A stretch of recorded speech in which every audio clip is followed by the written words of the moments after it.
नमस्कार दोस्तों, आपका स्वागत है हमारे धार्मिक ग्रंथों के चैनल 18 पुराणों पर। दोस्तों, हम आपके लिए एक नई प्लेलिस्ट लेकर आए हैं जिसमें हम बात करने वाले हैं 7 इमॉर्टल्स की, यानी कि 7 चिरंजीवियों की, जो इस धरती लोक पर आज भी मौजूद है। दोस्तों, हमने पिछली प्रस्तुति में विभीषण के बारे में जाना है। अब जानेंगे एक महान साधु संत और उस समय की सबसे उच्च डिग्री धारक जो है वेदव्यास कृष्णद्वैपायन। जी हाँ दोस्तों, वेदव्यास नाम नहीं बल्कि एक पदवी है। जिस तरह आज हम उच्च शिक्षा को PhD कहते हैं, उस समय इसे वेदव्यास, जो कि वेदों की जानकारी रखने वाले होते हैं, और कृष्णद्वैपायन 27वें वेद व्यास हुए हैं।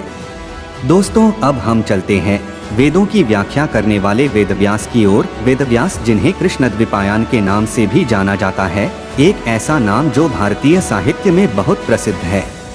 वेदव्यास जी को उनकी डिवाइन नॉलेज और अस्मित बुद्धि के लिए जाना जाता है।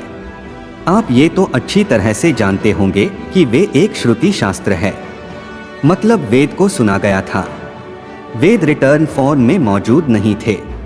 वेदव्यास ने ही इन वेदों को 4 अलग अलग भागों में लिखा है, जिन्हें हम ऋग्वेद, अथर्ववेद, यजुर्वेद और सामवेद के नाम से जानते हैं। इसके बाद वेद, जो कि आम लोगों के लिए पढ़ने में काफी कठिन थे, उन्हें अलग अलग पुराणों में बांटकर लिखने वाले भी वेदव्यास ही हैं। बल्कि इन्हें महाभारत के लेखक के रूप में भी जाना जाता है। हालांकि कहीं कहीं पर वेदव्यास को श्री विष्णु जी के 24 अवतारों में से 21वें अवतार के रूप में भी जाना जाता है। महर्षि वेदव्यास जी का जन्म भारत के उत्तर प्रदेश के कालपी शहर में हुआ था। इनके पिता महर्षि पराशर और माता सत्यवती थी। ऋषि पराशर तो बहुत बड़े ऋषि थे, लेकिन अगर आप सत्यवती के बारे में नहीं जानते हैं तो हम आपको बता दें कि सत्यवती एक तरह से महाभारत के भीष्म पितामह की सौतेली माँ थी, अर्थात राजा शांतनु की दूसरी पत्नी थी। वेदव्यास के जन्म के पीछे एक बहुत ही दिलचस्प कहानी है। सत्यवती के बारे में कहा जाता है कि वो एक मछुआरे की बेटी थी और अति सुंदर थी। एक दिन महर्षि पराशर उनके पास पहुँचे और उनके साथ रहने का हठ करने लगे।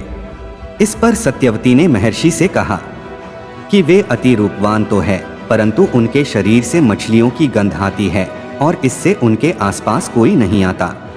अगर ऋषि उनके साथ समय बिताना चाहते हैं तो उन्हें उनके शरीर से उस गंध को दूर करना होगा। और ऋषि इसके लिए मान गए।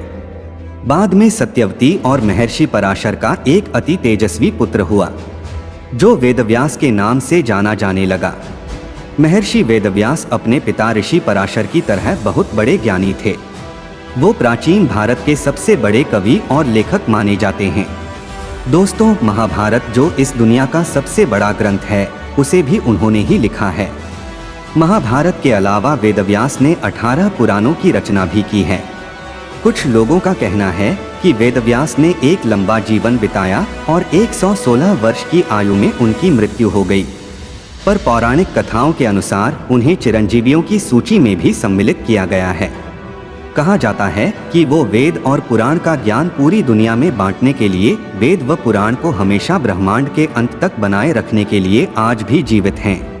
कुछ लोगों का मानना है कि ओडिशा और छत्तीसगढ़ में फैला हुआ एक घना जंगल, जो दंडक वन के नाम से जाना जाता है, वहाँ आज भी महर्षि वेदव्यास रहते हैं, क्योंकि मान्यताओं के अनुसार महर्षि पराशर इसी वन में रहा करते थे।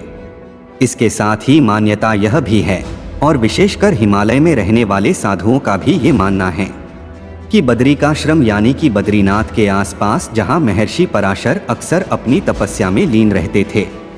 महाभारत के युद्ध के बाद वेदव्यास भी वही चले गए और वो वही एक गुफा के अंदर रहते हैं, जहाँ बैठकर उन्होंने महाभारत लिखी थी। वहीं कहा जाता है कि वेदव्यास आज भी उत्तराखंड के गंगा तट के किनारे रहते हैं, जहाँ न सिर्फ वेदव्यास बल्कि सप्तऋषि भी रहते हैं। लेकिन वो आम लोगों की नज़रों से छिपे हुए हैं और उनके जीवन का उद्देश्य इस पूरी दुनिया में सच्चाई का, शिक्षा का, वेदों का और प्राचीन संस्कृति का प्रचार करना है। और वेदों को 4 भागों में बांटने के कारण है वेदव्यास ये मान्यता है कि वेदों का आज तक 4 ही सटीक भाष्य, या यूँ कहें कि बेस्ट एक्सप्लेनेशन मौजूद है, जिसे कलयुग में किया गया है, जिसे शंकराचार्य, रामानुजाचार्य और माधवाचार्य ने किया है। साथ ही बताया जाता है कि इन तीनों महान आचार्यों ने वेदों को पूरी तरह से महर्षि वेदव्यास के सिर्फ मुख से ही समझा था। वेदों को वेदव्यास के मुख से समझने के लिए ही तीनों आचार्य स्वयं बद्रिकाश्रम से थोड़ी दूरी पर स्थित वेदव्यास की गुफा तक गए थे और वहां उन्होंने वेदव्यास से वेदों के बारे में समझा। माधवाचार्य ने स्वयं अपनी बायोग्राफी में इस बात का उल्लेख किया है। अब अगर इसे आज के कॉन्टेक्स्ट में समझना चाहते हैं तो आप इसे कुछ यूं समझ सकते हैं।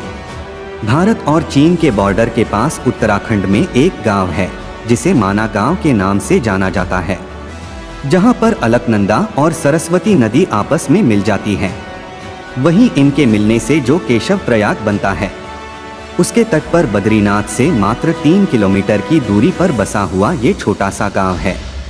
वहां पहाड़ी के ऊपर एक छोटी सी गुफा है जिसे वेदव्यास की गुफा के नाम से जाना जाता है।